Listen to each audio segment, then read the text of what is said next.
തൃശൂർ പൂരം അലങ്കോലപ്പെടുത്തിയ സംഭവത്തിൽ എഡിജിപിയുടെ അന്വേഷണ റിപ്പോർട്ട് ഇന്ന് ഡിജിപി സർക്കാരിന് കൈമാറുകയാണ്. പൂരം കലക്കിയതിൽ അട്ടിമറിയോ ബാഹ്യ ഇടപെടലോ ഇല്ലെന്ന റിപ്പോർട്ടിൽ ആർക്കെതിരെയും നടപടിക്ക് ശുപാർശയില്ലെന്നാണ് ലഭ്യമാവുന്ന സൂചനകൾ. റിപ്പോർട്ടിൽ അന്തിമ തീരുമാനമെടുക്കുക സർക്കാരാണ്. തൃശൂർ പൂരം കലക്കിയത് എഡിജിപി MR അജിത് കുമാർ തന്നെയാണെന്നാണ് CPI മുഖപത്രമായ ജനയുഗം ലേഖനത്തിലൂടെ പറയുന്നത്. ചിത്രങ്ങളും ദൃശ്യങ്ങളും ഇതിന് തെളിവുകളുണ്ട്. പൂരം പരിപാടികൾ നിയന്ത്രിക്കുന്നത് അജിത് കുമാർ ആണെന്ന് ചിത്രത്തിൽ വ്യക്തമാണ്. സുരേഷ് ഗോപിയെ ജയിപ്പിക്കാമെന്ന ഗൂഢാലോചനയുടെ ഓരോ നീക്കവും വീഡിയോയിൽ ഉണ്ടെന്നും ലേഖനത്തിൽ കുറ്റപ്പെടുത്തുന്നുണ്ട്. നാണം കെട്ട റിപ്പോർട്ട് തയ്യാറാക്കി സ്വയം കുറ്റവിമുക്തനാവുകയാണ് അജിത് കുമാർ എന്നും ലേഖനത്തിൽ വിമർശനമുണ്ട്. രൂക്ഷമായ ഭാഷയിലാണ് CPIയുടെ മുഖപത്രം ജനയുഗം വിമർശിക്കുന്നത്. വീഴ്ചയുടെ ഉത്തരവാദി അജിത് കുമാർ എന്നു മാത്രമല്ല, ഇത് BJPക്ക് വേണ്ടിയുള്ള ഒത്താശയായിരുന്നു അജിത് കുമാർ നടത്തിയതെന്നും ഈ ലേഖനത്തിൽ CPIയുടെ മുഖപത്രം നേരിട്ട് പറയുമ്പോൾ ഇനി ഇടതുമുന്നണി രാഷ്ട്രീയം കലങ്ങി മറിയുകയാണ് ഈ റിപ്പോർട്ടുമായി ബന്ധപ്പെട്ട്. റിപ്പോർട്ട് വരട്ടെ എന്ന നിലപാടെടുത്തപ്പോൾ, മുഖ്യമന്ത്രി നിലപാടെടുത്തപ്പോൾ ഇനി അതിന്റെ തുടർ നടപടികളും നിർണായകമാണ്. VV അരുണുമുണ്ട്, VV വിനോദും നമുക്കൊപ്പം ചേരുന്നു.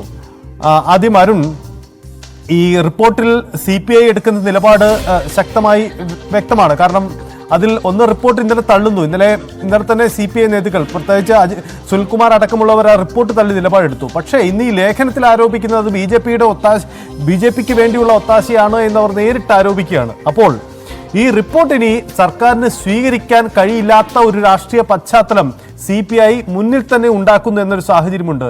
എങ്ങനെയാവും ഇടതുമുന്നണി രാഷ്ട്രീയം ഇതിനോട് പ്രതികരിക്കുക? അരുൺ.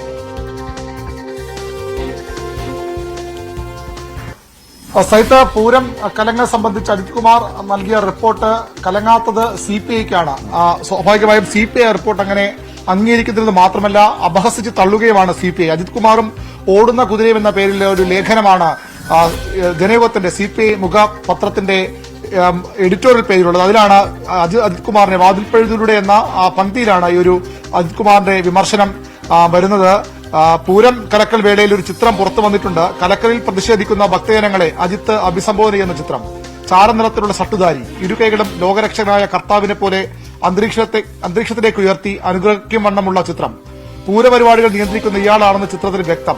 ADGP രംഗത്തുള്ളപ്പോൾ കാര്യങ്ങൾ നിയന്ത്രിക്കുന്നത് വെറും ഒരു SP ആവുന്നത് എങ്ങനെയെന്ന് CPI മുഖപത്രം ചോദിക്കുന്നു. പൂരം എങ്ങനെ ഭംഗിയാക്കാം എന്നതിന് പകരം എങ്ങനെ കുളമാക്കാം, പൂരം കലക്കി എങ്ങനെ സുരേഷ് ഗോപി ജയിപ്പിക്കാം എന്ന ഗൂഢാലോചനയിലെ ഓരോ നീക്കവും അജിത്ത് നടത്തുന്ന വീഡിയോയിൽ കാണാം.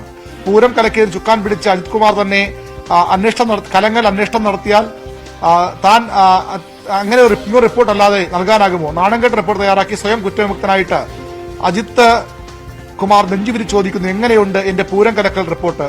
ഓടുന്ന കുതിരയ്ക്ക് ആടുന്ന ആ ബാക്കി എന്ത് പറയാതെയാണ് ഭൂഷണം എന്ന് പരിഹസിച്ചുകൊണ്ട് അങ്ങനെ പറയുന്നത്. അതായത് വലിയ രീതിയിലുള്ള വിമർശനം അജിത് കുമാറിനെതിരെ ഉന്നയിക്കുകയാണ് CPIയുടെ മുഖപത്രം. വിമർശനം മാത്രമല്ല, അപഹസിക്കുകയാണ് അജിത് കുമാറിനെ. ആ റിപ്പോർട്ടിനെ അടിമുടി തള്ളുകയാണ് CPI. എങ്ങനെ സർക്കാർ ന്യായീകരിക്കാൻ ശ്രമിച്ചാലും, എങ്ങനെ മുഖ്യമന്ത്രി ഈ റിപ്പോർട്ടിന്റെ അടിസ്ഥാനത്തിൽ അജിത് കുമാർ പൂരം കലക്കിയിട്ടില്ല, നേരത്തെയൊക്കെ പോലീസ് കലക്കി എന്ന് മാത്രമായിരുന്നു CPI പറഞ്ഞത്. ഇപ്പോൾ അജിത് കുമാർ തന്നെ പൂരം കലക്കി എന്ന് ഒരു സംശയമില്ലാതെ CPIയുടെ മുഖപത്രം പറയുന്നത് സ്വാഭാവികമായും CPIയുടെ കൂടി നിലപാടായി എടുക്കേണ്ടി വരും. അല്ലാതെ ഏതൊരു ഒറ്റപ്പെട്ട സംഭവമല്ല. CPIയുടെ കടുത്ത അതിർത്തി കഴിഞ്ഞ ദിവസങ്ങളിലൊക്കെ CPIയുടെ നേതാക്കൾ സുനിൽകുമാർ അടക്കം, അവിടുത്തെ സ്ഥാനാർത്ഥി സുനിൽകുമാർ അടക്കം മുന്നോട്ട് വച്ചിരുന്നു.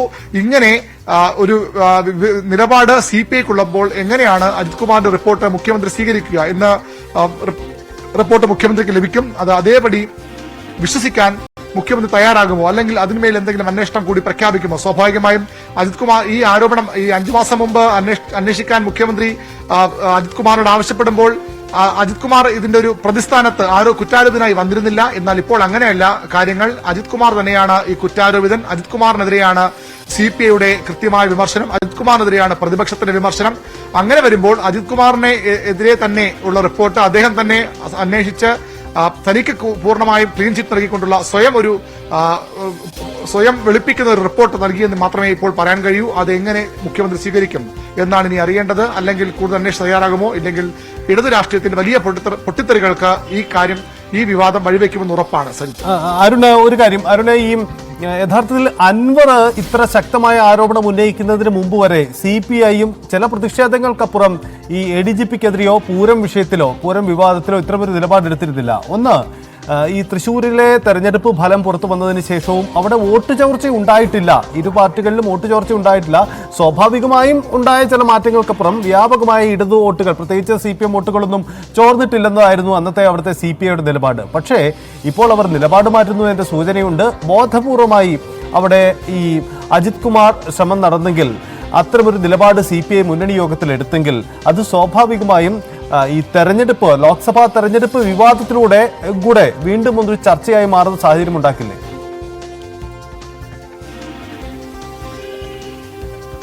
തീർച്ചയായിട്ടും പ്രശ്നങ്ങളുടെ അവസാനിക്കാൻ പോകുന്നില്ല. വരാനിരിക്കുന്നത് 2 ഉപതെരഞ്ഞെടുപ്പുകളാണ്. ഒന്ന് നിയമസഭാ ഉപതെരഞ്ഞെടുപ്പ് 2 വരാനിരിക്കുന്നു. ഒന്ന് പാലക്കാടും ഒന്ന് ചേലക്കരയും. രണ്ടും അടുത്തടുത്ത ജില്ലകളാണ്. തൃശൂർ വളരെ പ്രധാനപ്പെട്ട കേന്ദ്രമായി അവിടെയും മാറും. CPIക്ക് സ്വാധീനമുള്ള മേഖലകളാണ് ഈ തൃശൂരൊക്കെ. ഈ ചേലക്കര ഉൾപ്പെടെ വിഭാഗങ്ങൾ CPIക്ക് സ്വാധീനമുള്ള മേഖലകളാണ്. അതുകൊണ്ട് തന്നെ ആ തെരഞ്ഞെടുപ്പിൽ പോലും ഒരുപക്ഷെ ഈ വിഷയങ്ങൾ ആളിക്കത്താം. തെരഞ്ഞെടുപ്പ് ഫലത്തെ പോലും ബാധിക്കുന്ന വിഷയമായി ഇത് മാറാം. അവിടെ എങ്ങനെ CPI ഇത്തരം നിലപാടെടുക്കും? രണ്ടിടത്തും CPM സ്ഥാനാർത്ഥികളാണ് മത്സരിക്കേണ്ടത്. അത് CPMന് വലിയ പ്രതിസന്ധിയാണ്. ചെറിയ വോട്ട് വ്യത്യാസം പോലും ഈ 2 മണ്ഡലങ്ങളിലെയും സാധ്യതകളെ ബാധിക്കാം.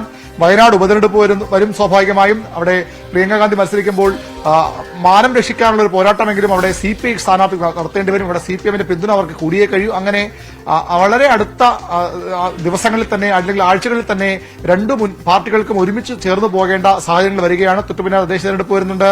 നിയമസഭാ തെരഞ്ഞെടുപ്പ് അധികം വൈകാതെ വരും. മറ്റു സാഹചര്യമുള്ളത് എന്തിന് ഇങ്ങനെ നാണം കെട്ട് ചവിട്ടിത്തേക്കലുകൾ ഏറ്റുവാങ്ങിക്കൊണ്ട് ഇടതുമുന്നണി CPMനെ ഒപ്പം തുടരുന്നുവെന്ന ചോദ്യം CPIയെ വല്ലാതെ പ്രകോപിപ്പിക്കുന്നു വേണമെങ്കിൽ പറയാം. ചില നേതാക്കളൊക്കെ നേതൃയോഗങ്ങളിലടക്കം CPM മാത്രമല്ല, നമുക്ക് CPM ഉള്ള മുന്നണി മാത്രമല്ല, കോൺഗ്രസ് മുന്നണി നമുക്ക് ചേർന്ന് പോകാവുന്നതാണ്, തൊട്ടുകൂടായ്മ ഒന്നും അവരുമായില്ല എന്നൊക്കെ പറയുന്ന സാഹചര്യമുണ്ട്. അങ്ങനെ വലിയ പ്രലോഭനങ്ങൾ ഇന്നലെ അടക്കം KPC അധ്യക്ഷനിൽ വരുന്നു. വളരെ സങ്കീർണമായ സാഹചര്യങ്ങളിലൂടെയാണ് CPIയും ഇടതു മുന്നണിയും കടന്നുപോകുന്നത്, ഇടതു രാഷ്ട്രീയം കടന്നുപോകുന്നത്. ഈ പൂരം കലക്കൽ റിപ്പോർട്ട്, ഈ അജിത് കുമാർ നൽകിയ റിപ്പോർട്ട് അതേപടി മുഖ്യമന്ത്രിയും വിശ്വസിച്ച് വിഴുങ്ങുകയാണെങ്കിൽ, അത് അംഗീകരിക്കുകയാണെങ്കിൽ സ്വാഭാവികമായും അത് വലിയ പൊട്ടിത്തെറി ഇടതു മുന്നിൽ ഉണ്ടാക്കുമെന്ന് ഉറപ്പാണ്. അതിന്റെയൊക്കെ സൂചനകളായി ഇടത് നേതാക്കളുടെ പ്രതികരണങ്ങളെയും ഇടത് CPIയുടെ മുഖപത്രത്തിലെ ലേഖനങ്ങളെയും ഒക്കെ കാണാം. അജിത് കുമാർ തന്നെ പൂരം കലക്കി എന്നതിന് തെളിവുകൾ സഹിതമാണവർ, അല്ലെങ്കിൽ അവരുടെ ഉറച്ച ബോധ്യത്തിലുള്ള അടിസ്ഥാനത്തിലാണവർ ഈ ഇങ്ങനെ വാർത്ത ഇന്ന് ലേഖനം വരുന്നത്. ആ നിലപാടിൽ തന്നെയാണ് ഉറച്ചു നിൽക്കുന്നത്. വരും ദിവസങ്ങളിലും ഇടത് രാഷ്ട്രീയം കൂടുതൽ കലുഷിതമാകും. ഈ പൂരം കലങ്ങൾ സംബന്ധിച്ച അജിത് കുമാറിന്റെ സ്വയം വെളുപ്പിച്ചുള്ള റിപ്പോർട്ട്. അരുണൊന്ന് തുടരുക. തിരുവഞ്ചൂർ രാധാകൃഷ്ണൻ, കോൺഗ്രസ് നേതാവ് നമുക്കൊപ്പമുണ്ട്. ശ്രീ തിരുവഞ്ചൂർ രാധാകൃഷ്ണൻ, താങ്കൾക്ക് ആഭ്യന്തര വകുപ്പിന്റെ നടപടിക്രമങ്ങളെല്ലാം അറിയാം. മുൻ മന്ത്രി കൂടിയാണ്, ആഭ്യന്തരത്തിന് ചുമതലയുണ്ടായിരുന്ന മന്ത്രി കൂടിയാണ്. ഒരു ADGP ഒരു റിപ്പോർട്ട് നൽകിയിരിക്കുകയാണ്. ഈ റിപ്പോർട്ടിൽ സ്വാഭാവികമായും ഉള്ള പരാമർശങ്ങൾ മുഖ്യമന്ത്രിക്ക് അതേപടി ഉൾക്കൊള്ളേണ്ടി വരുമോ? പക്ഷേ ഒരു രാഷ്ട്രീയ സമ്മർദ്ദം മുഖ്യമന്ത്രിക്ക് ഉള്ള പശ്ചാത്തലത്തിൽ മുഖ്യമന്ത്രിക്ക് വേണമെങ്കിൽ അത് തള്ളിക്കളയുമാവാം. സാധാരണ രീതിയിൽ ഇതിന്റെ നടപടിക്രമങ്ങൾ എങ്ങനെയാണ്? ഇത് താങ്കൾ എങ്ങനെയാണ് ഇവിടുത്തെ രാഷ്ട്രീയ സാഹചര്യത്തെ നിരീക്ഷിക്കുന്നത്? മുഖ്യമന്ത്രിക്ക് ഇതുവരെ നടന്നിട്ടുള്ള കാര്യങ്ങൾ സംബന്ധിച്ച് അറിയാൻ എല്ലാ സാധ്യതകളും ഉണ്ട്. വിജിലൻസിന്റെ ഒരു അന്വേഷണം അദ്ദേഹത്തിന്റെ കയ്യിലുണ്ടാകാം. മാത്രമല്ല, സ്പെഷ്യൽ ബ്രാഞ്ച് അദ്ദേഹത്തിന് റിപ്പോർട്ട് കൊടുത്തിട്ടുണ്ടാകാം. അതിന്റെ അടിസ്ഥാനത്തിൽ ഒരു ഫർദർ അന്വേഷണത്തിന് വേണ്ടി മുഖ്യമന്ത്രിക്ക് വിടുകയും ചെയ്യാം. ഇപ്പൊ ADGP എന്ന് പറയുന്ന ഇതിനകത്ത് ഒരു കോൺട്രവേഴ്ഷ്യൽ ഫിഗർ ആയിട്ട് നിൽക്കുകയാണ്. ADGP പറയുന്നത് അപ്പാടെ വിശ്വസിക്കുന്നു എന്ന് പറഞ്ഞാൽ ഏകപക്ഷീയമായി നിൽക്കുന്നു എന്ന് തന്നെയാണ്. നമ്പർ 2, ഈ കാര്യത്തിനകത്ത് പ്രതിവർഗത്തിൽ വന്നിരിക്കുന്നതെല്ലാം പോലീസാണ്. അപ്പൊ പോലീസിലെ ഒരു റിപ്പോർട്ട് സ്വാഭാവികമായും പോലീസിൽ അവർക്ക് ഇഷ്ടപ്പെടുന്ന ആളുകളെ സംരക്ഷിക്കുന്ന രൂപത്തിലുള്ള റിപ്പോർട്ടാവുള്ളൂ. അതിന് ഒരു നിഷ്പക്ഷ റിപ്പോർട്ട് അല്ലെങ്കിൽ ഫാക്ട് ഫൈൻഡിങ് റിപ്പോർട്ട് എന്നതിനെ കുറിച്ച് പറയാൻ കഴിയില്ല. അതുകൊണ്ട് സ്വാഭാവികമായിട്ടും ഈ ഏകപക്ഷീയമായ റിപ്പോർട്ട് അംഗീകരിക്കുന്നതിന് പകരം ഇത് ജനങ്ങൾക്ക് കൂടി ബോധ്യപ്പെട്ട രൂപത്തിലേക്ക് പോകണം. ഇതിനകത്ത് 2-3 ഘടകങ്ങളുണ്ട്. ഒന്ന്, കവനന്റിന്റെ അടിസ്ഥാനത്തിൽ രൂപീകൃതമായിട്ടുള്ള ദേവസ്വം ബോർഡുണ്ട്. അത് കവനന്റിന്റെ അടിസ്ഥാനത്തിൽ വന്നിട്ടുള്ളതാണ്. രണ്ടാമത്തെ പ്രധാനപ്പെട്ട ജില്ലാ അഡ്മിനിസ്ട്രേഷൻ ഉണ്ട്. 3, ആ സ്പോട്ടിൽ തന്നെ ഉണ്ടായിരുന്ന മറ്റ് നേതാക്കന്മാരുണ്ട്, ജനപ്രതിനിധികൾ. അവരുമായിട്ടൊന്നും ആലോചിക്കാതെ കണ്ണും പൂട്ടി ഒരു റിപ്പോർട്ട് എഴുതുന്നു എന്ന് പറഞ്ഞാൽ അതിന്റെ അർത്ഥം എന്താ? സ്ഥാപിത താല്പര്യങ്ങൾ നടപ്പാക്കുന്നതിന് വേണ്ടി ഒരു റിപ്പോർട്ടിന്റെ രൂപത്തിൽ അത് ആക്കി എന്ന് മാത്രമേ ഉള്ളൂ. അതൊരു ഫാക്ട് ഫൈൻഡിങ് റിപ്പോർട്ടായിട്ട് എടുക്കാനേ കഴിയില്ല. അതുകൊണ്ട് മുഖ്യമന്ത്രിയുടെ തലത്തിൽ ഇനി നീതിയാണ് നടത്തേണ്ടത് എങ്കിൽ അദ്ദേഹം ചെയ്തത് ഫർദർ അന്വേഷണത്തിന് വേണ്ടി പോകണം. ഫർദർ അന്വേഷണത്തെക്കുറിച്ചും ജനങ്ങളുടെ അഭിപ്രായം പുറത്തു വന്നിട്ടുണ്ട്. ഈ അന്വേഷണം ജുഡീഷ്യൽ അന്വേഷണം വേണമെന്നാണ് പറയുന്നത്. ഇന്ത്യൻ കമ്മ്യൂണിസ്റ്റ് പാർട്ടിയുടെ അഭിപ്രായം ജുഡീഷ്യൽ അന്വേഷണം വേണമെന്നാണ്. ഞാനും എല്ലാ കാര്യങ്ങളും എടുത്ത് പരിശോധിക്കുമ്പോൾ ജനങ്ങൾക്ക് കൂടി ബോധ്യപ്പെടുന്ന രൂപത്തിൽ ഒരു ജുഡീഷ്യൽ അന്വേഷണത്തിലേക്ക് പോയെങ്കിൽ മാത്രമേ ഇതിന്റെ സത്യം തെളിയുകയുള്ളൂ എന്നുള്ള വിശ്വാസക്കാരനാണ്. സാർ പോകരുത് സാർ, ഒന്ന് ഹോൾഡ് ചെയ്യണം. കെ വത്സരാജ് ഉണ്ട്, CPIയുടെ തൃശ്ശൂർ ജില്ലാ സെക്രട്ടറി. ശ്രീ വത്സരാജ്, ഇന്നലെയും നമ്മൾ സംസാരിച്ചതാണ്. പക്ഷേ ആ റിപ്പോർട്ടിന്റെ ഉള്ളടക്കം കൂടുതൽ വ്യക്തമാവുകയാണ്. ഇപ്പോൾ CPIയുടെ മുഖപത്രം, നിങ്ങളുടെ മുഖപത്രം ജനയുഗത്തിൽ തന്നെ പറയുന്നുണ്ട് ആ റിപ്പോർട്ട് വിശ്വസനീയമല്ല, അജിത് കുമാർ തന്നെയാണ് അതിൻ്റെ ഉത്തരവാദി എന്ന് പറയുന്നുണ്ട്. ഇത്തരമൊരു സാഹചര്യത്തിൽ ഒരു ADGP കൈമാറുന്ന റിപ്പോർട്ടിന്റെ ഇനി അങ്ങോട്ട് നിങ്ങൾ എന്ത് നിലപാടെടുക്കും? അല്ല, ഞങ്ങളുടെ കൃത്യമായ ഒരു നിഗമനവും ഞങ്ങളുടെ നിലപാടും ഇതിനകത്തൊരു ഗൂഢാലോചന നടന്നിട്ടുണ്ട് രാഷ്ട്രീയ താല്പര്യത്തിന്റെ അടിസ്ഥാനത്തിൽ എന്ന് തന്നെയാണ് ഞങ്ങളുടെ വിശ്വാസം. അപ്പോൾ റിപ്പോർട്ട് എന്താണെന്ന് ഇപ്പോൾ മീഡിയകളിൽ വന്ന ഒരു കാര്യം മാത്രമാണ് നമുക്കറിയാം. എന്തായാലും റിപ്പോർട്ട് അങ്ങനെയാണെന്നുണ്ടെങ്കിൽ അതിനെ സംബന്ധിച്ച് ഞങ്ങളുടെ കൃത്യമായ നിലപാട് ഞങ്ങൾ പറയും. ഇപ്പോ എന്തായാലും ഇപ്പൊ ഈ പറഞ്ഞിരുന്ന പത്രങ്ങളിൽ വന്ന വാർത്തയുടെ അടിസ്ഥാനത്തിലുള്ള റിപ്പോർട്ട് അംഗീകരിക്കാൻ കഴിയുന്ന ഒന്നാവില്ല എന്നാണ് എന്റെ അഭിപ്രായം, ഞങ്ങളുടെ അഭിപ്രായം. ആ റിപ്പോർട്ട് അംഗീകരിക്കാൻ കഴിയില്ലെങ്കിൽ സാധാരണ രീതിയിൽ ഇത്തരം ഉന്നത ഉദ്യോഗസ്ഥർ നൽകുന്ന റിപ്പോർട്ട് മുഖ്യമന്ത്രിയൊക്കെ അംഗീകരിക്കാറാണ് പതിവ്. പക്ഷേ മാറിയ അനുഭവങ്ങളും ഉണ്ടായിട്ടുണ്ട്. അങ്ങനെയെങ്കിൽ പ്രതിപക്ഷം അല്പൂടെ വ്യക്തമായ ഒരു സ്റ്റാൻഡ് സ്വീകരിച്ചിട്ടുണ്ട്. ഒരു ജുഡീഷ്യൽ അന്വേഷണം, സുതാര്യമായ ഒരു അന്വേഷണം നടക്കട്ടെ എന്നത്. എന്തുകൊണ്ടാണ് CPIക്ക് അങ്ങനെ ഒരു നിലപാടെടുക്കാൻ കഴിയാത്തത്? അല്ല, അത് റിപ്പോർട്ട് പുറത്തു വന്നു കഴിഞ്ഞാലാണല്ലോ ഞങ്ങൾ കൃത്യമായിട്ടുള്ള ഒരു നിലപാട് പറയാൻ പറ്റുള്ളൂ. ഇതൊരു ഊഹത്തിന്റെ അടിസ്ഥാനത്തിൽ ഞങ്ങൾ ഇന്നത് വേണമെന്ന് പറയുന്നത് ശരിയല്ലല്ലോ. ആ റിപ്പോർട്ട് പുറത്തു വരട്ടെ, പുറത്തു വന്നു കഴിഞ്ഞാൽ ഞങ്ങൾ കൃത്യമായി ഞങ്ങളുടെ നിലപാട് പറയും. അല്ല, അതിനകത്തൊരു പ്രശ്നമില്ല. റിപ്പോർട്ട് പുറത്തു വരട്ടെ എന്ന് പറഞ്ഞാൽ ഇന്നിപ്പം സർക്കാരിന് കൈമാറി കഴിഞ്ഞാൽ അത് മുഖ്യമന്ത്രിയുടെ ഓഫീസിൽ എത്തിക്കഴിഞ്ഞു. ഇനി അത് CPIയിലേക്ക് അതിന്റെ ഔദ്യോഗിക മുഖം എപ്പോൾ കൈമാറി വരും എന്ന് എനിക്കറിയാം. മുഖ്യമന്ത്രി എന്ന് പറയുന്നത് ഇടതുപക്ഷ ജനാധിപത്യ മുന്നണി സർക്കാരിന്റെ തലവനല്ലേ. അദ്ദേഹത്തിന്റെ കയ്യിൽ കിട്ടുന്ന റിപ്പോർട്ട് ചർച്ച ചെയ്യാനും മനസ്സിലാക്കാനൊക്കെ ഉള്ള. അതായത് ഈ മുഖ്യമന്ത്രി ഈ റിപ്പോർട്ടിൽ എന്ത് നടപടി സ്വീകരിക്കുന്നു എന്ന് കണ്ടറിഞ്ഞിട്ടായിരിക്കും നിങ്ങളുടെ തുടർ നീക്കം. ഞങ്ങളുടെ ആ റിപ്പോർട്ട് എന്താണെന്ന് കൃത്യമായി മനസ്സിലാക്കിയാൽ അതിന്റെ അടിസ്ഥാനത്തിൽ ഞങ്ങൾ ഞങ്ങളുടെ നിലപാട് വ്യക്തമാക്കും. ആ നിലപാട് ഞങ്ങളെ സംബന്ധിച്ചിടത്തോളം പൂരത്തിനകത്ത് രാഷ്ട്രീയ താല്പര്യത്തിന്റെ അടിസ്ഥാനത്തിലുള്ള ഗൂഢാലോചന നടന്നിട്ടുണ്ട് എന്ന് തന്നെയാണ് ഞങ്ങളുടെ നിഗമനം. അതിലേക്ക് അതിനനുസൃതമായ രീതിയിൽ അല്ല വരുന്നുണ്ടെങ്കിൽ ഞങ്ങൾ ഞങ്ങളുടെ നിലപാട് പറയും. നിലപാടെന്നത് ഇനി ഇത് അംഗീകരിച്ച് മുന്നോട്ട് പോകാനാവില്ല എന്നൊരു നിലപാടായിരിക്കുമോ അത്? അല്ല, അത് പറഞ്ഞല്ലോ. നിലപാട് എന്നുള്ളത് ഞങ്ങൾ അതിന്റെ അടിസ്ഥാനത്തിലല്ലേ പറയാൻ പറ്റുക. ആ നിലപാട് ഞങ്ങളുടെ എടുക്കും, കൂട്ടായിട്ട് ആലോചിച്ചിട്ടുള്ള ഒരു തീരുമാനം എടുക്കുക. അല്ലാതെ ഊഹത്തിന്റെ അടിസ്ഥാനത്തിൽ നമുക്ക് നിലപാട് പറയാൻ പറ്റില്ലല്ലോ. അത് ഞങ്ങൾ ആലോചിച്ചിട്ട് എടുക്കും. അതെ, ശരി. എന്തായാലും താങ്കൾ തിരക്കിലാണെന്നറിയാം. പ്രതികരിച്ചത് ശ്രീ തിരുവഞ്ചൂർ രാധാകൃഷ്ണൻ, ഈ CPI എൻ്റെ അത്തരത്തിലുള്ള നിലപാട് അവർക്കിപ്പോൾ അത് അതേ അർത്ഥത്തിൽ പ്രതികരിക്കാനുള്ള ബുദ്ധിമുട്ട് നമുക്ക് മനസ്സിലാവും. കാരണം മുന്നണിയിൽ നിൽക്കുകയാണ്. റിപ്പോർട്ട് വരട്ടെ എന്ന ന്യായമൊക്കെ അവർക്ക് മുന്നോട്ട് വയ്ക്കാം. ജുഡീഷ്യൽ അന്വേഷണം ആവശ്യപ്പെട്ടുകൊണ്ട് പ്രതിപക്ഷം, കോൺഗ്രസ് ഈ വിഷയത്തിൽ എന്ത് നീക്കമാണ് നടത്തുന്നത്? പ്രത്യേകിച്ച് അടുത്ത മാസം നിയമസഭ ചേരാനിരിക്കുകയാണ്. നിങ്ങൾ അതൊക്കെ വരെ കാത്തിരിക്കുമോ? അതല്ല, ഞങ്ങൾക്ക് സത്യസന്ധമായ രൂപത്തിൽ ഇതിന്റെ കാര്യം ജനങ്ങൾ അറിയണം. കാരണം തൃശ്ശൂർ പൂരം എന്ന് പറയുന്നത് ലോകത്തെമ്പാടുമുള്ള മലയാളികൾ വളരെ താല്പര്യത്തോടു കൂടി കാണുന്ന ഒന്നാണ്. ഇനി ജനസംഖ്യയുടെ അടിസ്ഥാനത്തിൽ അവിടെ കൂടുന്ന ക്രൗഡ് മറ്റൊരു ഫംഗ്ഷനിലും കാണാറില്ല. അപ്പൊ അങ്ങനെയുള്ളൊരു സംഭവത്തെ കലക്കാൻ വേണ്ടി ശ്രമിച്ചു എന്നുള്ളത് തന്നെ ഒരു ക്രിമിനൽ ഒഫൻസ് ആണ്. അതൊരു മാസ് ക്രിമിനൽ ഒഫൻസ് ആയിട്ട് മാത്രമേ നമുക്ക് എടുക്കാൻ കഴിയൂ. അങ്ങനെ ഒരു സാഹചര്യം ഉണ്ടാക്കിയത് ആര് എന്നൊരു ചോദ്യമുണ്ട്. ആ ചോദ്യത്തിന് ഉത്തരം കണ്ടെത്താൻ ഈ കലക്കുന്നതിന് നേതൃത്വം കൊടുത്ത പോലീസിലെ ഒരു ഉദ്യോഗസ്ഥനെ തന്നെ നിയോഗിച്ചു എന്നുള്ളത് സത്യം മൂടിവെക്കുന്നതിന് വേണ്ടി ചെയ്യുന്ന ശ്രമമായിട്ടാണ് ഞങ്ങൾ കാണുന്നത്. അതിന് ഈ റിപ്പോർട്ട് ഭാഗികമായി പുറത്തു വന്നു, അല്ലെങ്കിൽ പുറത്തു വന്ന റിപ്പോർട്ട് ശരിയല്ല എന്നെങ്കിലും ഗവൺമെന്റ് പറയണ്ടേ? ഗവൺമെന്റ് ഒരു കാര്യം ചെയ്താൽ മതി. റിപ്പോർട്ടിന്റെ ഭാഗികമായ ഭാഗങ്ങൾ പുറത്തു വന്നിട്ടുണ്ട്, ഭാഗികമായിട്ടുള്ള ഭാഗമേ ഉള്ളൂ എന്നുള്ളത് എല്ലാവർക്കും അറിയാം. പക്ഷെ ഈ പുറത്തു വന്ന റിപ്പോർട്ട് ശരിയല്ല എന്ന് എന്തുകൊണ്ടാണ് ഗവൺമെന്റ് പറയാത്തത്? അതിന്റെ അർത്ഥം അതിനകത്ത് കുറെ സത്യങ്ങളുണ്ട് എന്ന് എന്നുള്ള നിഗമനത്തിൽ നമുക്ക് എത്താൻ കഴിയും. അതുകൊണ്ട് ആ സ്ഥാപിത താല്പര്യങ്ങൾ വിട്ട് ജുഡീഷ്യൽ അന്വേഷണത്തിലേക്ക് പോവുക എന്നുള്ളതാണ് ആവശ്യം. അതിനുവേണ്ടിയുള്ള ശക്തമായ രൂപത്തിലുള്ള നടപടിയെടുക്കാം. ഇവിടെ ജുഡീഷ്യറിക്കും ഈ കാര്യത്തിനകത്തൊരു റോളുണ്ട്. സ്യൂമോട്ടോ അന്വേഷണത്തിന് വേണ്ടി വെക്കാം. കാരണം ജുഡീഷ്യറിയുടെ നേരെ കീഴിൽ അവർക്ക് കൃത്യമായി കാര്യങ്ങൾ അറിയാവുന്ന സംവിധാനങ്ങളാണിത്. അതുകൊണ്ട് വേണമെങ്കിൽ സ്യൂമോട്ടോ ഒരു അന്വേഷണം നടത്താൻ ജുഡീഷ്യറിക്ക് കഴിയും. ഞങ്ങളുടെ ആവശ്യം ജനങ്ങൾക്ക് എല്ലാവർക്കും ബോധ്യപ്പെടുന്ന വിധത്തിലൊരു അന്വേഷണം. 2, നാളെ ഇതുപോലൊരു സംഭവം ആവർത്തിക്കാതിരിക്കണം. അങ്ങനെ ആവർത്തിച്ചാൽ വരുന്ന കോൺസിക്വൻസ് വളരെ ഭീകരമാണ് എന്നുള്ളത് കൊണ്ട് തന്നെ അത് ആവർത്തിക്കാതിരിക്കുന്നതിന് വേണ്ടിയുള്ള നടപടി എന്നുള്ള നിലയിൽ ഈ ജുഡീഷ്യൽ അന്വേഷണം നടത്തണം എന്നാണ്. ഇതിപ്പം കോൺഗ്രസിനും UDF-നും മുന്നിൽ വലിയൊരു അവസരം കൂടി തുടർന്ന് കിട്ടുന്നുണ്ട്. കാരണം ഒന്ന്, സർക്കാരും CPM-ഉം നേരിടുന്ന രാഷ്ട്രീയ പ്രതിസന്ധിക്കപ്പുറം അവരുടെ മുന്നണിക്കകത്ത് നേരിടുന്ന പ്രശ്നം, പ്രത്യേകിച്ച് CPI എടുക്കുന്ന നിലപാടുകൾ, 2 വിഷയങ്ങളിലാണ് CPI പ്രതിസന്ധിയിലാവുന്നത്. ഒന്ന്, ഈ പൂരം റിപ്പോർട്ടിനെ സർക്കാർ അംഗീകരിച്ചാൽ ഇതിനെ എങ്ങനെ തുടരുമെന്ന ചോദ്യം CPIക്ക് മുന്നിലുണ്ട്.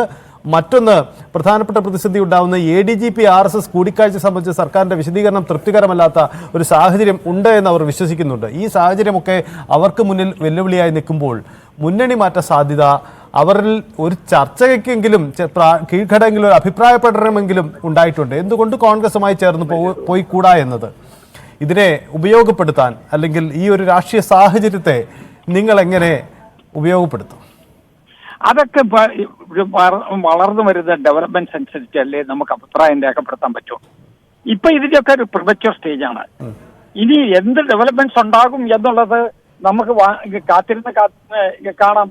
നമ്മളല്ലാതെ നമ്മൾ ഇവിടെ ഇപ്പോഴേ മുന്നണി മാറ്റത്തെ കുറിച്ച് നമ്മൾ സംസാരിച്ച് തുടങ്ങിയാൽ വരാൻ പോകുന്നത് ഞങ്ങൾ രാഷ്ട്രീയ ലക്ഷ്യം വെച്ചുകൊണ്ട് തൃശ്ശൂർ പൂരത്തിനെ കലക്കിയത് വിനിയോഗിക്കുന്നു എന്നൊരു ആക്ഷേപമായിരിക്കും. അപ്പൊ ഞങ്ങൾക്കത് വേണ്ട. ഞങ്ങൾ സത്യസന്ധമായ നിലപാടാണ് എടുക്കുന്നത്. ആ സത്യസന്ധമായ നിലപാടിലേക്ക് ഞങ്ങൾക്ക് പോകണം. അതിലൂടെ അത് ജനങ്ങൾക്ക് കൺവിൻസ്ഡ് ആയിട്ട് തന്നെ മുന്നോട്ട് പോകണം. ഗവൺമെന്റാണ് ഈ കാര്യത്തിനകത്ത് നടപടികൾ എടുക്കേണ്ടത്. ഗവൺമെന്റ് ഒന്നും മിണ്ടുന്നില്ല, അനങ്ങുന്നില്ല. അതുകൊണ്ട് തന്നെ ഗവൺമെന്റിന്റെ കരങ്ങൾ ഏതാണ്ട് കളങ്കിതമാണ് എന്നുള്ള നില വന്നിരിക്കുന്നു. ഇനി അത് കളങ്കിതമാണോ ഇല്ലയോ, അത് മനഃപൂർവ്വമാണോ ഇല്ലയോ, അതൊക്കെ കണ്ടെത്തേണ്ടത് ആ ഭരണത്തോടൊപ്പം നിൽക്കുന്ന ആളുകളാണ്. അത് അവർക്ക് ഓപ്പൺ സബ്ജക്റ്റ് ആണ്. അവർക്കതെല്ലാം പരിശോധിക്കാവുന്നതാണ്. എന്തായാലും വളരെ നന്ദി തിരുവഞ്ചൂർ രാധാകൃഷ്ണൻ പ്രതികരിച്ചതിന്. കോൺഗ്രസ് ഈ വിഷയത്തെ ജുഡീഷ്യൽ അന്വേഷണ ആവശ്യം ഉന്നയിച്ചുകൊണ്ടാണ് നേരിടുന്നത്. ശക്തമായ നിലപാടെടുക്കുന്നു. CPI ഇത് മുന്നണി യോഗത്തിലേക്ക് കൊണ്ടുവരുമോ എന്നതാണ് നമുക്ക് മുന്നിൽ ഉയർന്ന പ്രധാനപ്പെട്ട ചോദ്യം. ADGP-യുടെ റിപ്പോർട്ട് അന്തിമമാക്കുന്നതിന് മുമ്പ്, സർക്കാർ തീരുമാനമെടുക്കുന്നതിന് മുമ്പ് മുന്നണി യോഗം ചർച്ച ചെയ്യുമോ എന്ന ചോദ്യമാണ്. ഈ കാര്യം കൂടി നമുക്ക് വിശദമായി പരിശോധിക്കാം. വിനോദ് കൂടിയുണ്ട്. വിനോദ്, DGP ഇന്ന് സർക്കാരിന് റിപ്പോർട്ട് കൈമാറും. ഇതിന്റെ സാങ്കേതിക നടപടിക്രമം ആഭ്യന്തര സെക്രട്ടറിക്ക് കൈമാറി അത് പിന്നീട് മുഖ്യമന്ത്രിക്ക് കൈമാറുക, അങ്ങനെയല്ലേ സാധാരണ നടപടിക്രമം? അപ്പോൾ സ്വാഭാവികമായും ഇതിൽ DGP എന്തെങ്കിലും കൂട്ടിച്ചേർക്കലുകളോ ശുപാർശകളോ നടത്താറുണ്ടോ ഇത്തരം റിപ്പോർട്ടുകളിൽ? എന്താണ് ഇതിന്റെ നടപടിക്രമങ്ങൾ ഇന്ന് നടക്കാൻ പോകുന്നത്?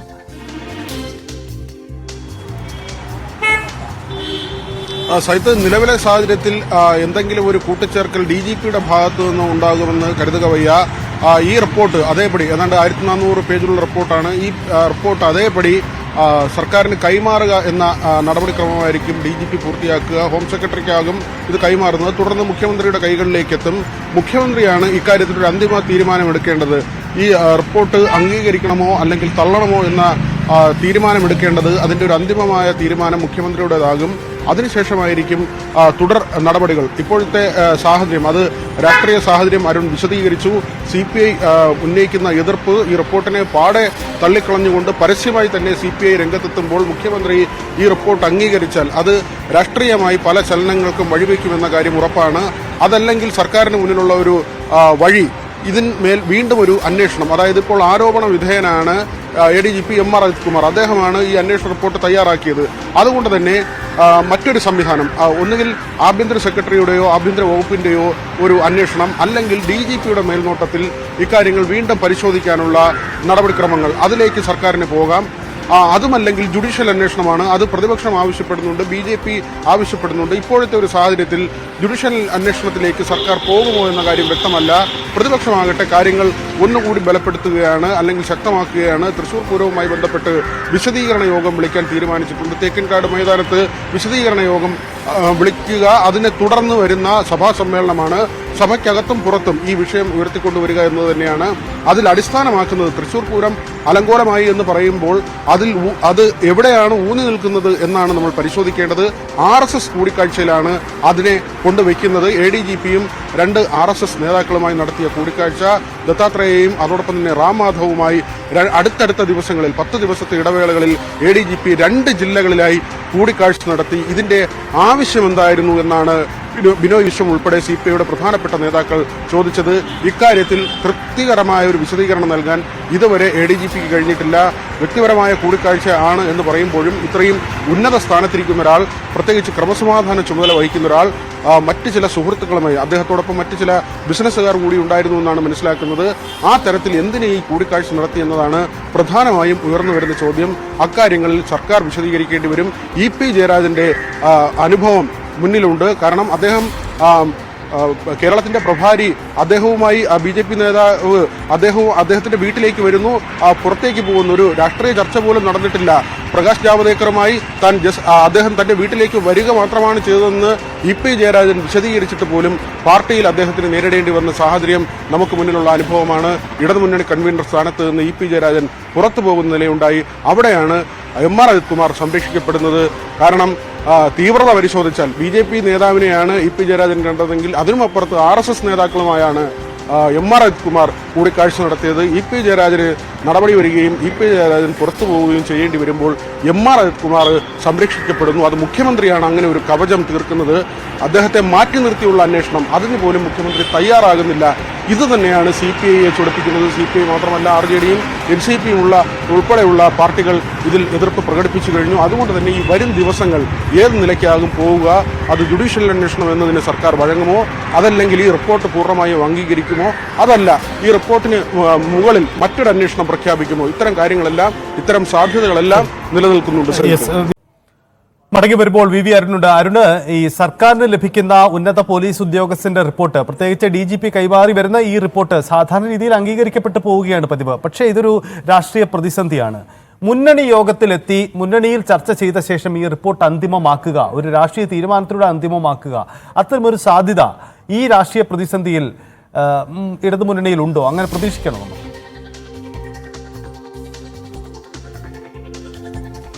ഒരിക്കലും പ്രതീക്ഷിക്കാൻ കഴിയില്ല. കാരണം മുഖ്യമന്ത്രി പിണറായി വിജയനാണ് ഉദ്യോഗസ്ഥരെ അങ്ങനെ വിശ്വസിക്കുന്ന ആളാണ്. ഇത്രയധികം വിവാദം വന്നിട്ടും MR അജിത് കുമാറിനെ ഒന്ന് തള്ളിപ്പറയാൻ പോലും തയ്യാറാകാത്ത മുഖ്യമന്ത്രിയാണ്. പാർട്ടിക്കുള്ളിലും മുന്നണിക്കുള്ളിലും ഒക്കെ വലിയ വിമർശനം, സംശയം, RSSന്റെ ഏജന്റാണ് തരത്തിലുള്ള വിമർശനം പോലും ഉയർന്നു വന്നിട്ടും ആ ഉദ്യോഗസ്ഥനെ പൂർണ്ണമായും സംരക്ഷിച്ച് നിയമപരമായി ചട്ടങ്ങൾ പാലിച്ച നടപടികളിലേക്ക് മാത്രമേ പോകൂ എന്ന സംശയം ആർക്കും വേണ്ട എന്ന് ആവർത്തിച്ചു പറഞ്ഞ, ദൃഢതയോടെ പറഞ്ഞ മുഖ്യമന്ത്രിയാണ് പിണറായി വിജയൻ. പിണറായി വിജയന്റെ ഭാഗത്ത് അത്തരമൊരു നടപടി പ്രതീക്ഷിക്കേണ്ട. ഒരുപക്ഷെ ഇങ്ങനെ തർക്കമുള്ളതുകൊണ്ട് വേണമെങ്കിൽ ഒരു നേരത്തെ വിനോദ് സൂചിപ്പിച്ച ഉയർന്ന തലത്തിലുള്ള അന്വേഷണം, ഉയർന്ന തലത്തിൽ പറയുമ്പോൾ DGPയുടെ അന്വേഷണത്തിന്റെ ഭാഗമായി ഇത് ഉൾപ്പെടുത്തുകയോ അല്ലെങ്കിൽ DGPയോട് വീണ്ടും, സംസ്ഥാന പോലീസ് മേധാവിയോട് വീണ്ടും ഇത് അന്വേഷിക്കാൻ ആവശ്യപ്പെടുകയോ ഒക്കെ ചെയ്യാം. അതിനപ്പുറത്തേക്ക് മുന്നണിയിൽ കൊണ്ടുപോയി മുന്നണിയുടെ അനുമതി വാങ്ങി ഒരു തീരുമാനമെടുക്കുക ശൈലിയൊന്നും ഒരിക്കലും പിണറായി വിജയൻ സ്വീകരിക്കില്ല. മുന്നണിയുടെ മാത്രമല്ല, പാർട്ടിയിൽ പോലും ഇത്തരം കാര്യങ്ങൾ ആ രീതിയിലേക്ക് പിണറായി കൊണ്ടുപോകുമെന്ന് കരുതാൻ കഴിയില്ല. പക്ഷേ സമ്മർദ്ദം വളരെ വലുതാണ്. അജിത് കുമാർ നടപടി വേണമെന്ന ആവശ്യം വളരെ ശക്തമാണ്. അതുകൊണ്ട് തന്നെ ഇതിന് തുടരന്വേഷണമോ അല്ലെങ്കിൽ ഉന്നതതലത്തിലുള്ള അന്വേഷണമോ എന്ന സാധ്യത മാത്രമാകും ഒരുപക്ഷെ പിണറായി വിജയൻ സ്വീകരിക്കുക വേണ്ടി വന്നാൽ.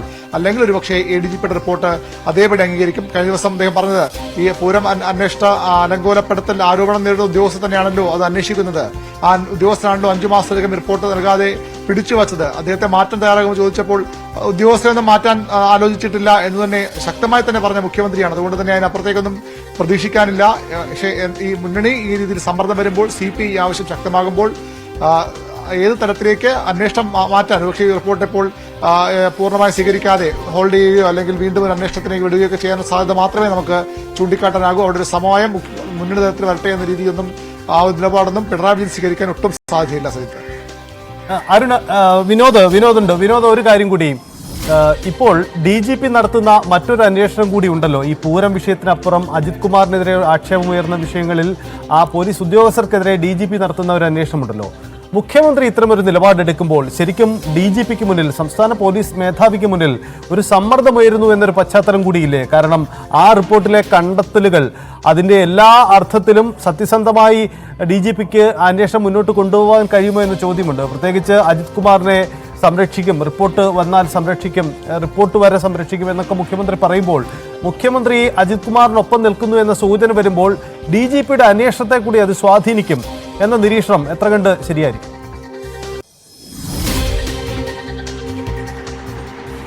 സൈത്ത്, പ്രതിപക്ഷം പ്രധാനമായും ഉന്നയിക്കുന്ന ഒരു കാര്യം അതാണ്. മുഖ്യമന്ത്രി അദ്ദേഹത്തിന്റെ വാർത്താ സമ്മേളനത്തിൽ പൂർണ്ണമായും MR അജിത് കുമാറിനെയും P ശശിയുമൊക്കെയും സംരക്ഷിക്കുന്ന നിലയിലേക്ക് പോയി. പ്രത്യേകിച്ച് MR അജിത് കുമാറിനെതിരെയുള്ള അന്വേഷണം സൈത്ത് പറഞ്ഞതുപോലെ DGPയുടെ നേതൃത്വത്തിലുള്ള പ്രത്യേക അന്വേഷണ സംഘം അത് നടത്തുകയാണ്. ഈ ഒരു സമയത്ത് മുഖ്യമന്ത്രി എം.ആർ. അജിത്കുമാറിനെ സംരക്ഷിച്ചുകൊണ്ട് നടത്തുന്ന പ്രസ്താവനകൾ അല്ലെങ്കിൽ ആരോപണത്തിന്റെ പേരിൽ ഉദ്യോഗസ്ഥനെ മാറ്റില്ല എന്ന് പറയുമ്പോൾ അല്ലെങ്കിൽ അൻവർ ഉന്നയിച്ച ആരോപണങ്ങളെ പാടെ തള്ളുമ്പോൾ അത് എണ്ണം പറഞ്ഞു തന്നെയാണ്. സ്വർണം ഉരുക്കി മാറ്റി എന്നതടക്കമുള്ള കാര്യങ്ങളിൽ എങ്ങനെയാണ് ഇതിന്റെ ഭാരത്തിൽ വ്യത്യാസം വരുന്നതെന്ന് അടക്കമുള്ള കാര്യങ്ങൾ മുഖ്യമന്ത്രി പറയുന്നു. അതിനപ്പുറത്തേക്ക് എന്തെങ്കിലും ഉണ്ടെങ്കിൽ പരിശോധിക്കുമെന്നും കൂടി അദ്ദേഹം പറഞ്ഞു വെച്ചു. എങ്കിൽ തന്നെയും ഈ പ്രതിപക്ഷം ഉന്നയിക്കുന്ന ഒരു കാര്യം ഇങ്ങനെ ക്ലീൻ ചിറ്റ് നൽകുന്നുവെന്ന ഒരു പ്രതീതി ഉണ്ടാക്കുന്നത് പോലും ഈ അന്വേഷണത്തെ ബാധിക്കും. അതുകൊണ്ടാണ് നമ്മൾ പറഞ്ഞത് ഇപ്പോൾ തൃശൂർ പൂരവുമായി ബന്ധപ്പെട്ട് എം.ആർ. അജിത്കുമാർ നൽകിയിട്ടുള്ള റിപ്പോർട്ടിന്മേൽ എന്തെങ്കിലും ഒരു മറിച്ചൊരു തീരുമാനം DGP കൈക്കൊള്ളാൻ അല്ലെങ്കിൽ അങ്ങനെ രേഖപ്പെടുത്തി മുകളിലേക്ക് അയക്കാനുള്ള സാധ്യത കുറവാണ്. അദ്ദേഹം അത് അതേപടി ആഭ്യന്തര സെക്രട്ടറിക്കായിരിക്കും കൈമാറുക. അതിനുശേഷം മുഖ്യമന്ത്രിയുടെ മുമ്പിലേക്ക് ആ ഫയലെത്തും. ഈ സാഹചര്യം ആകെ പരിശോധിക്കുമ്പോൾ എം.ആർ. അജിത്കുമാറിനെ മുഖ്യമന്ത്രി സംരക്ഷിക്കുന്നു എന്നത് അങ്ങനെ തന്നെ ഒരു പ്രതീതി നിലനിൽക്കുന്നുണ്ട്. അദ്ദേഹത്തിന്റെ വാക്കുകളും ഇതുവരെയുള്ള നടപടികളും പരിശോധിക്കുമ്പോൾ എം.ആർ. അജിത്കുമാറിനെ തള്ളിക്കളയാൻ മുഖ്യമന്ത്രി തയ്യാറാകുന്നില്ല. അവിടെയാണ് മുഖ്യമന്ത്രിയുടെ പഴയ ഒരു പ്രയോഗം തന്നെ നമ്മൾ ഓർക്കേണ്ടി വരുന്നത്. പാപിക്കൊപ്പം ശിവൻ ചേർന്നാൽ ശിവനും പാപിയാകുമെന്ന് പറഞ്ഞത് മുഖ്യമന്ത്രിയാണ്. ഇ.പി. ജയരാജൻ BJP നേതാവുമായി കൂടിക്കാഴ്ച നടത്തിയതിനെ കുറിച്ചായിരുന്നു മുഖ്യമന്ത്രിയുടെ ആ പ്രയോഗം. പക്ഷേ സംസ്ഥാന പോലീസിലെ രണ്ടാമൻ ഏറ്റവും ശക്തനായ ഒരു പോലീസ് ഉദ്യോഗസ്ഥൻ 2 RSS നേതാക്കളെ അടുത്തടുത്ത ദിവസങ്ങളിൽ കണ്ടതിനെപ്പറ്റി ചോദിക്കുമ്പോൾ മുഖ്യമന്ത്രി ആ ഉദ്യോഗസ്ഥനെ സംരക്ഷിക്കുകയാണ്. അവിടെ മുഖ്യമന്ത്രിയുടെ പ്രത്യേകിച്ച് ഏതെങ്കിലും ഒരു പ്രയോഗവും ഉണ്ടാകുന്നില്ല, ഇതിനെ തള്ളിപ്പറയുന്നില്ല, ഇത് കൃത്യമായി പരിശോധിക്കാനോ അല്ലെങ്കിൽ ആ കാര്യത്തിൽ ശക്തമായ നടപടികളിലേക്കോ കാര്യങ്ങൾ പോകുന്നില്ല. ഇടതുമുന്നണി യോഗത്തിൽ അദ്ദേഹം ഒരു ഉറപ്പ് നൽകി DGP അന്വേഷിക്കുന്ന വിഷയങ്ങളിൽ ഇതുകൂടി ഉൾപ്പെടുമെന്ന് മറ്റ് ഘടകകക്ഷി നേതാക്കളെ അറിയിക്കുകയായിരുന്നു. അതിനപ്പുറത്തേക്ക് ഈ ഉദ്യോഗസ്ഥനെ മാറ്റി നിർത്തിയുള്ളൊരു അന്വേഷണമെന്ന് ഇത്രയും ശക്തമായി CPI ഉൾപ്പെടെ ആവശ്യപ്പെടുമ്പോൾ അതിന് മുഖ്യമന്ത്രി തയ്യാറാകുന്നില്ല എന്നത് തന്നെയാണ് ശ്രദ്ധേയമായ കാര്യം. യെസ്, അതാണ് വിനോദ് സൂചിപ്പിച്ചത്. ദൃശ്യങ്ങൾ കാണുന്നത് ഇപ്പോൾ സമൂഹ മാധ്യമങ്ങളിൽ പ്രചരിക്കുന്ന ഒരു ചിത്രമാണ്. ADGP അജിത് കുമാറും കേന്ദ്രമന്ത്രി സുരേഷ് ഗോപിയും ചേർന്ന് ഒന്നിച്ച് നിൽക്കുന്ന ദൃശ്യമാണ്. ഉദ്ദിഷ്ട കാര്യത്തിന് ഉപകാരസ്മരണ എന്ന തലക്കെട്ടിലാണ് ഇത് സമൂഹ മാധ്യമങ്ങളിലടക്കം ഈ ദൃശ്യം പ്രചരിക്കുന്നത്. കാരണം ഈ ദൃശ്യങ്ങൾ ഇരുവരും തമ്മിലുണ്ടായിരുന്ന ഒത്തുതീർപ്പിന്റെ ഇരുവരും തമ്മിലുണ്ടാക്കിയ ധാരണയ്ക്ക് തെളിവാണ് എന്ന തരത്തിലാണ് സമൂഹ മാധ്യമങ്ങളിലടക്കം പ്രചരിക്കുന്നത്. കാറിലിരിക്കുന്ന സുരേഷ് ഗോപിയോട് ADGP സംസാരിക്കുന്ന അടുത്ത് ചേർന്ന് നിന്ന് സംസാരിക്കുന്ന കാര്യങ്ങൾ അതാണ് ഇപ്പോൾ ഈ ദൃശ്യങ്ങളിൽ വ്യക്തമാവുന്ന കാര്യം. അദ്ദേഹം സല്യൂട്ട് ചെയ്യുന്നതുമൊക്കെ കാണാം.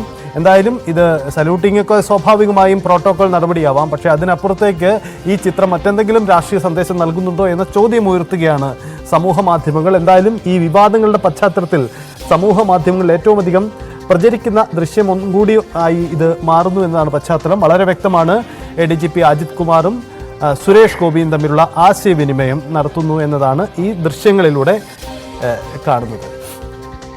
അരുൺ, ഒരു കാര്യം കൂടി നമുക്ക് അവസാനിപ്പിക്കുന്നതിന് മുമ്പായി, കാരണം സമീപകാലത്തൊന്നും അല്ലെങ്കിൽ ഈ ഒന്നാം പിണറായി സർക്കാരിൻ്റെയും രണ്ടാം പിണറായി സർക്കാരിൻ്റെയും കാലത്തുണ്ടായ ഏറ്റവും വലിയ രാഷ്ട്രീയ വിവാദങ്ങളുടെ ഒരു ഘട്ടമായി ഇത് മാറുകയാണ്. മുഖ്യമന്ത്രി സ്വർണ്ണക്കടത്ത് കേസും അതിൻ്റെ അനുബന്ധ വിവാദങ്ങളും മുഖ്യമന്ത്രിയുടെ ഓഫീസിനെതിരായ ആരോപണങ്ങൾ മുമ്പും നേരിട്ടിട്ടുണ്ട്. പക്ഷേ ഇതിൻ്റെ പശ്ചാത്തലം പലതരത്തിലാണ്. ഒന്ന്, ഇടതുമുന്നണിയിൽ CPI അടക്കമുള്ള ഘടകകക്ഷികൾ ഉയർത്തുന്ന കടുത്ത എതിർപ്പ്. ഇതിനപ്പുറം CPM-നകത്ത് തന്നെ നിൽക്കുന്ന ആശയക്കുഴപ്പം, BJP ബന്ധം വിശദീകരിക്കാനാവാതെ വരുന്ന സാഹചര്യം, ഇങ്ങനെ പല ഘട്ടങ്ങളിലൂടെ കടന്നു പോകുമ്പോഴാണ് അടുത്ത മാസം നിയമസഭാ സമ്മേളനം ആരംഭിക്കുന്നത്. പ്രതിപക്ഷം ഇതിനെ എങ്ങനെയൊക്കെ രാഷ്ട്രീയമായി ഉപയോഗപ്പെടുത്തും, പല സാധ്യതകളുണ്ട്, പലതരത്തിൽ ഉപയോഗപ്പെടുത്താം. PV അൻവർ, മുഖ്യമന്ത്രി തള്ളിപ്പറഞ്ഞ PV അൻവർ തന്നെ ആ നിയമസഭയിൽ വരുന്നു. ഇങ്ങനെ പല സാഹചര്യങ്ങളുമുണ്ട്. എന്താകും ഈ വിഷയങ്ങളിൽ പ്രതിപക്ഷം ഇനി നടത്താൻ പോകുന്ന രാഷ്ട്രീയ നീക്കം? തിരുവഞ്ചൂർ രാധാകൃഷ്ണൻ ഒരു കാര്യം പറഞ്ഞു കഴിഞ്ഞു, ഞങ്ങൾ നേരിട്ട് CPI ഇപ്പം വിളിക്കുന്നു, അതിന് മാത്രമുള്ള ഒരു പക്വത ഈ രാഷ്ട്രീയ സാഹചര്യങ്ങൾക്ക് ഇപ്പോഴായിട്ടില്ല എന്നതൊക്കെയാണ് അവരെടുക്കുന്ന നിലപാട്. എന്താണ് പ്രതിപക്ഷം ഈ സാഹചര്യങ്ങളെ കാണുന്നത്?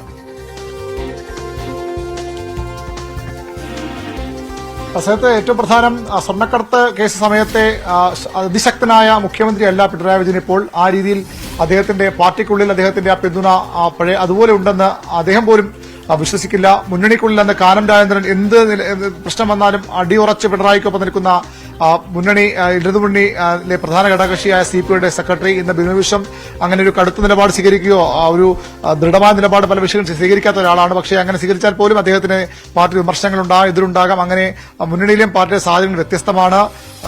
പാർട്ടിക്കുള്ളിൽ തന്നെ പിണറായി വിജയനെതിരെ ഒരു നീക്കം ഉണ്ടാകുന്ന തരത്തിലുള്ള വിലയിരുത്തലുകളുണ്ട്. ആ സാഹചര്യത്തിലാണ് ഈ ഒരു പ്രതിസന്ധി പിണറായി വിജയനും സർക്കാരും മുന്നണിയും നേരിടുന്നത്. പുതിയ പാർട്ടി സെക്രട്ടറിയാണെന്ന കോടിയേരി ബാലകൃഷ്ണൻ എന്ന കരുത്തനായ പാർട്ടി സെക്രട്ടറി ഉണ്ടായിരുന്നു. പിണറായി വിജയന് അതിശക്തനായ വലതു കൈയായി തന്നെ പ്രവർത്തിച്ച നേതാവാണ് അദ്ദേഹം. അത്തരമൊരു പിന്തുണ എം വി ഗോവിന്ദനിൽ നിന്ന് അല്ലെങ്കിൽ അത്തരമൊരു നിശ്ചയദാർഢ്യമൊക്കെ എം വി ഗോവിന്ദനിൽ നിന്ന് ആരും പ്രതീക്ഷിക്കുന്നുമില്ല. അവിടെയാണ് ആ വിഷയം. മറ്റൊന്ന്, പ്രതിപക്ഷത്തിനത് വീണ് കിട്ടിയ ഏറ്റവും വലിയൊരു ആയുധം തന്നെയാണ്. പ്രതിപക്ഷം തൃശൂരിൽ തോറ്റു. അത് ആ തോൽവിയുടെ പാപഭാരം ബി.ജെ.പിക്ക് പ്രതിപക്ഷം വോട്ടുമറിച്ചു എന്ന ആരോപണമാണ് അന്ന് CPM ഭരണപക്ഷവും ഉന്നയിച്ചത്. പക്ഷെ അങ്ങനെയല്ല. ഇങ്ങനെ ഒരു ഗൂഢാലോചന നടന്നിട്ടുണ്ട്. ബി.ജെ.പിയെ ജയിപ്പിക്കാനായി ഒരു രാഷ്ട്രീയ ഗൂഢാലോചന CPM കേന്ദ്രങ്ങൾ നടത്തി. അതിന് ദൂതുമായി പോയത്, അതിന് ഇടനിലക്കാരനായി നിന്നത് MR അജിത് കുമാർ എന്ന ADGP എന്ന വിമർശനമാണ് ഇപ്പോൾ ഉയരുന്നത്. അത് ആ രീതിയിൽ പറഞ്ഞില്ലെങ്കിൽ പോലും CPIയും MR അജിത് കുമാർ പൂരം കലക്കാൻ ശ്രമിച്ചു എന്ന് പറയുന്നു. എന്തിനു വേണ്ടി പൂരം കലക്കണമെന്ന ചോദ്യം അപ്പോൾ സ്വാഭാവികം ഉയർന്നു വരും. അവിടെയാണ് ബി.ജെ.പിക്ക് ഒരു സീറ്റ് എന്ന ഇടത് CPM ധാരണ ഉണ്ടാക്കിയെന്ന ആരോപണങ്ങൾ കൂടി ചേർത്ത് വായിക്കപ്പെടാൻ പോകുന്നത്. വലിയൊരു അവസരം തന്നെയാണ് കോൺഗ്രസിന് UDFന് ഉണ്ടാകുന്നത്. 4-ാം തീയതി സഭാ സമ്മേളനം ആരംഭിക്കും.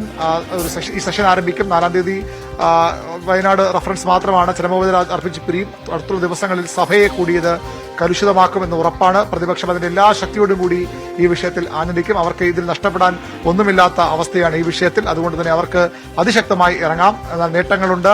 ഈ ഭരണപക്ഷത്തെ അസ്വസ്ഥത, ഭരണമുന്നണിയിലെ അസ്വസ്ഥത അവർക്ക് വലിയ നേട്ടമായി മാറും. ഒരുപക്ഷെ നിയമസഭാ തെരഞ്ഞെടുപ്പ് അടുക്കുമ്പോഴെങ്കിലും ഒരു മുന്നണി മാറ്റം പല കക്ഷികളും ആഗ്രഹിക്കുന്നുണ്ട്, വിലയിരുത്തലുണ്ട്. അങ്ങനെയൊക്കെ ഒരു സാഹചര്യം ഉരുത്തിരിഞ്ഞു വരാം. ഭാവിയിലേക്കുള്ള വലിയൊരു രാഷ്ട്രീയ മുതൽക്കൂട്ടായി പ്രതിപക്ഷം ഇതെടുക്കുമെന്ന് ഉറപ്പാണ്. സമീപകാലത്ത് വരാനിരിക്കുന്ന ഉപതെരഞ്ഞെടുപ്പുകൾ കൂടി വലിയ പ്രധാനപ്പെട്ടതാണ്. നിയമസഭാ സമ്മേളനം സർക്കാർ വെള്ളം കുടിക്കാൻ പോകുന്ന ഒന്നായി മാറും. അത് പ്രതിപക്ഷം ഒന്ന് മനസ്സിരുത്തിയാൽ വലിയ രീതിയിൽ സർക്കാരിനെ പ്രതിസന്ധിയിലാക്കാൻ കഴിയുന്ന ഒരു രാഷ്ട്രീയ അനുകൂല സാഹചര്യം അവർക്കുണ്ട് എന്നുള്ളത് വസ്തുതയാണ്. ശ്രീ